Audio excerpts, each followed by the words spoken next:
السلام علیکم ورحمۃ اللہ۔ سامعین کرام، کیا آپ جنت کے خزانے کے بارے میں جانتے ہیں؟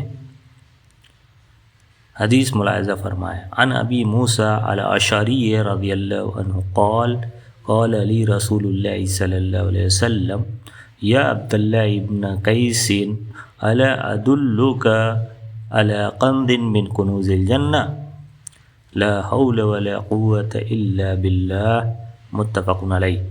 یعنی ابو موسیٰ اشعری رضی اللہ عنہ سے مروی ہے کہ رسول اللہ صلی اللہ علیہ وسلم نے مجھ سے فرمایا، اے عبداللہ بن قیس، کیا میں تجھے جنت کے خزانوں میں سے ایک خزانہ نہ بتاؤں؟ وہ یہ کلمہ ہے، لا حول ولا قوت الا باللہ۔ اس حدیث سے لا حول ولا قوت الا باللہ کی فضیلت ظاہر ہوتی ہے۔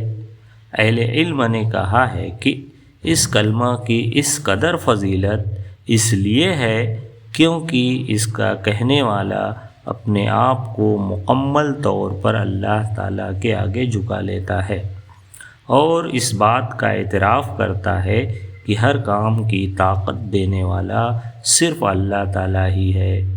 اسے خزانہ اس لیے کہا گیا ہے کیونکہ جو اس کی پابندی کرے گا اور بکثرت یہ کلمہ کہتا رہے گا، اس کے لیے اللہ تعالیٰ نہایت عمدہ بدلہ جنت میں ذخیرہ کر دیں گے۔